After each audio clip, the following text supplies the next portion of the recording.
Assalamualaikum warahmatullahi wabarakatuh. Sebelum melihat video pembelajaran ini, marilah kita berdoa terlebih dahulu. Pada materi ini, kita akan mempelajari perkembangan seni budaya Nusantara. Perkembangan seni di Nusantara telah bermula sejak masa purbakala. Bentuk kemunculannya hampir sama dengan hal lainnya, yakni ditemukannya bentuk lukisan gua atau benda-benda yang digunakan dalam kehidupan sehari-hari. Perkembangan seni dari masa ke masa, baik seni di Nusantara maupun seni di negara lainnya dipengaruhi oleh dua faktor, yaitu faktor internal dan faktor eksternal. Faktor internal yaitu seni berkembang berdasarkan kreativitas manusia yang terus bertumbuh sehingga dapat terus menciptakan ide-ide baru yang asli. Sedangkan untuk faktor eksternal, seni dan budaya berkembang tergantung pada lingkungan hidupnya, termasuk lingkungan alam dan sosialnya. Seni budaya Nusantara sangatlah beragam, salah satunya adalah seni rupa. Bentuk seni rupa tradisional di Nusantara banyak yang berupa seni lukis dan seni kriya. Bentuk seni kriya berupa ukiran dan pahatan yang banyak ditemukan di berbagai benda prasejarah seperti waruga, nekara, arca, menhir, dan punden berundang.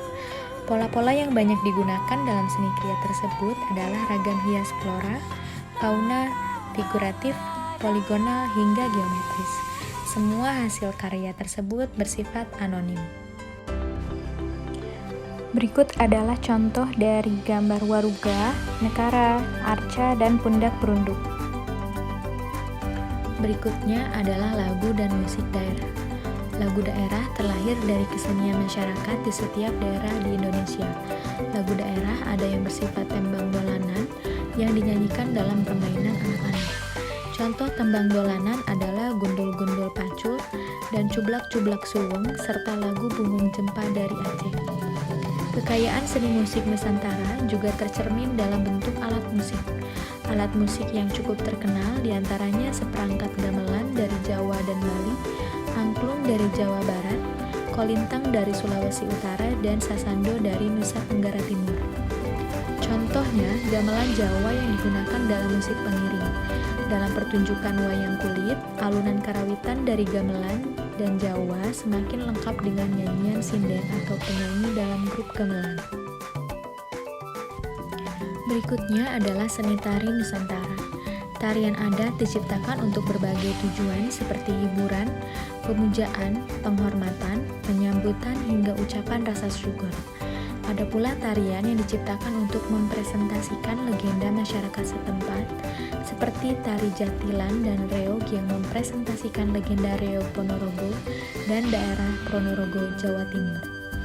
Tarian di Indonesia sangatlah beragam, namun umumnya dibedakan dari jumlah penarinya. Ada tarian yang dibawakan secara tunggal, berpasangan, atau kelompok. Contoh tarian yang dibawakan seorang diri adalah tari Panji Semir. Keindahan tari yang syarat makna tersebut membuat sebagian besar tarian adat Indonesia masih eksis hingga saat ini. Namun ada pula beberapa jenis tarian yang punah karena tidak ada generasi yang mau meneruskannya. Untuk mencegah kepunahan tarian adat tersebut, kini banyak mengalami perubahan dan perkembangan termasuk bertransformasi menjadi bentuk seni yang baru. Contohnya adalah tari ketuk tilu dari Jawa Barat yang berkembang menjadi tari jaipong, serta tari tayub dari Jawa Tengah yang berkembang menjadi tari gambyong. Berikut adalah contoh tariannya.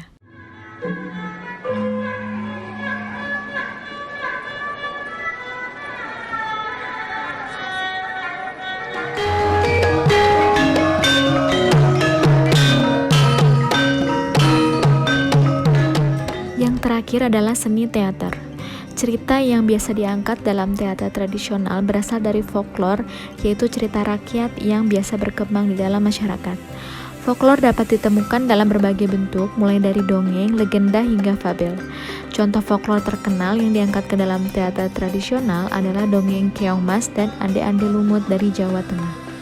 Contoh bentuk teater tradisional di Indonesia diantaranya adalah lenong dari DKI Jakarta.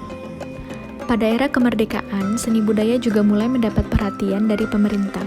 Selain diadakannya koleksi untuk museum, lahir pula organisasi seni seperti Persagi, Krida Beksa Wirama, Yayasan Siswa Amung Beksa, dan Parvi atau Persatuan Artis Film Indonesia. Perkembangan teknologi di era digital ini membawa banyak keuntungan bagi seniman. Melalui teknologi, seniman dapat mempublikasikan karyanya secara langsung dengan mudah dan cepat, yaitu dengan cara memanfaatkan internet dan teknologi untuk menciptakan seni virtual. Terima kasih telah menonton video ini.